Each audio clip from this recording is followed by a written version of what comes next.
Now granted, we all understand that Indiana Jones 5, The Dial of Destiny, really created a ripple effect, a domino effect if you will, upon many Lucasfilm projects, given that they lost hundreds of millions of dollars. Even for Lucasfilm, that's not like a little bit of change, that is a really big hit for the company, because of how much they lost with Solo, and how much they are now, of course, losing with Indiana Jones 5.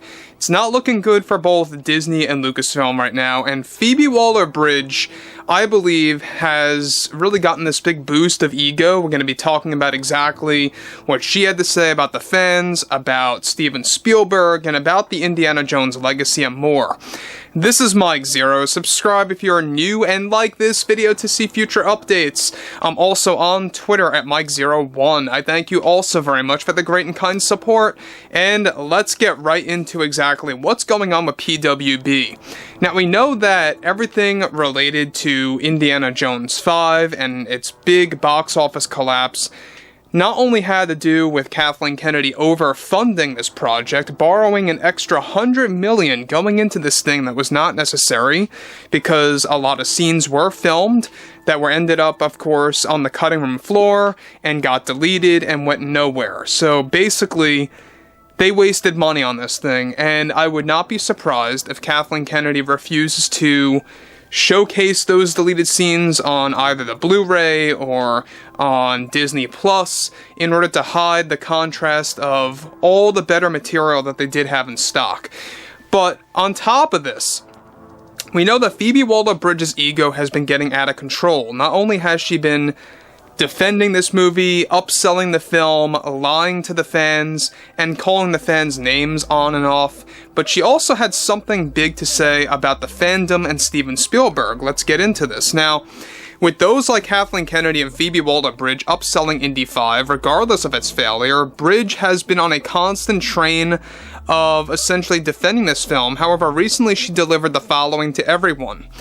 I think when you examine this film, the only flaws that we were really dealing with were marketing mishaps and a large band of fake fans or posers trying to govern who should or should not see this movie. Those were our challenges. The posers, I believe, played a big role in convincing others that this film wasn't worth a view because of our creative decisions. And when I look back at Spielberg and how he ended things off with The Last Crusade, I believe what myself and James Mangold did with this ending for this movie and how we created this send-off for Indiana Jones, it was far better and superior than the ending of The Last Crusade, the way that we ended things with Marion and how Helena played a large role in redeeming Indiana and getting them back together again toward the end in his apartment. That was my idea, actually, and I ran things up with James, and he just loved all of it. Now, guys, let me pause here quick for 1 second. The fact that she has the audacity to say that this movie is a better send-off, a better ending than that of The Last Crusade, is ludicrous. It's ludicrous. You know, it really is. It's out of control to the point where Phoebe Waller-Bridge either A, is just saying what she wants to say to boost her ego and to appear extra confident, or B, she really does believe that this is a better ending than The Last Crusade. And you know what? I would say it's the latter. I really do believe that she wholeheartedly believes what she's saying because that's how nonsensical she really is. She doesn't know what she's talking about. Now, given that this ending, I believe, was very much, I guess you could say, anticlimactic. It was like too sudden. This comes right after Helena literally decks Indiana Jones in the face as it cuts to black. We wake up in that apartment, and there he is. He wakes up to Marion coming in with groceries. It was just a very odd ending to Indiana Jones 5, and the way that they ended things off with like that little circular pattern kind of closing off the scene, it was a little cartoony in my mind. I don't know about you guys, but to me it was. It was kind of like how things ended off with Mando Season 3. Same exact style, by the way. Look at the Mando Season 3 final shot. This was all a Kathleen Kennedy idea. Now, granted that Phoebe Waller-Bridge has the audacity to say that Steven Spielberg and his ending of The Last Crusade was not as good as the ending here with Indiana Jones' Dial of Destiny, just goes to show you how out of touch with reality she really is. As far as I'm concerned, guys, and let me make this very clear, there are only 3 Indiana Jones movies. There's no 4 and there's no 5. That's how I see things. Anyway, moving onwards here.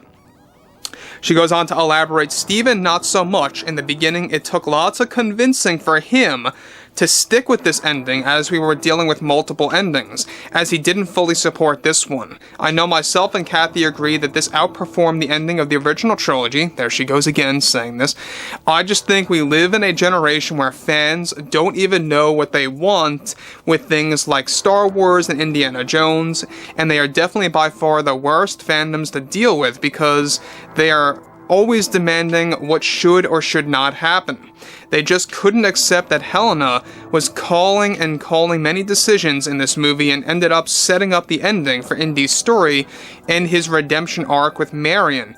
And if that bothers you, then you are simply not a real fan of the Indy franchise, plain and simple. It was always my goal to make a better ending than The Last Crusade for Indy's final chapter coming to a close, and I firmly believe I delivered that successfully with James Mangold.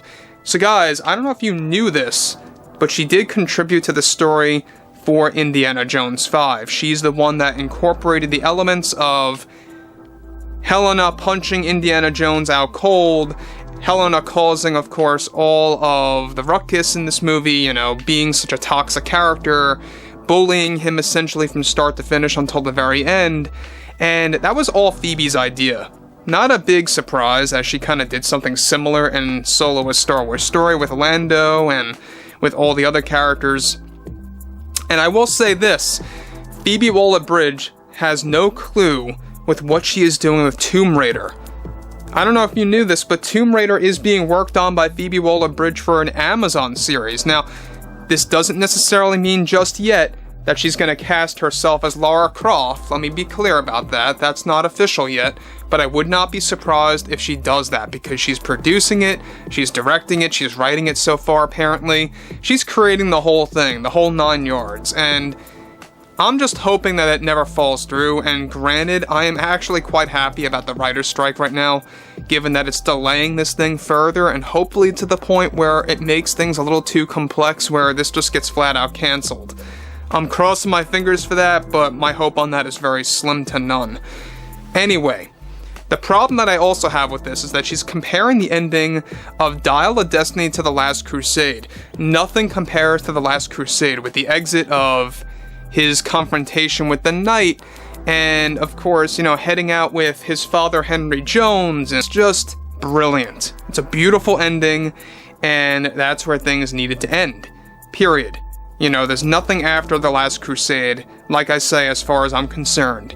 And when we look at Phoebe Waller-Bridge, I mean, she really does have a lot of ego to say these types of things and to compare things to The Last Crusade and how it took a lot of convincing for Steven Spielberg to even accept this. Goes to show you that Spielberg probably didn't like this at all either.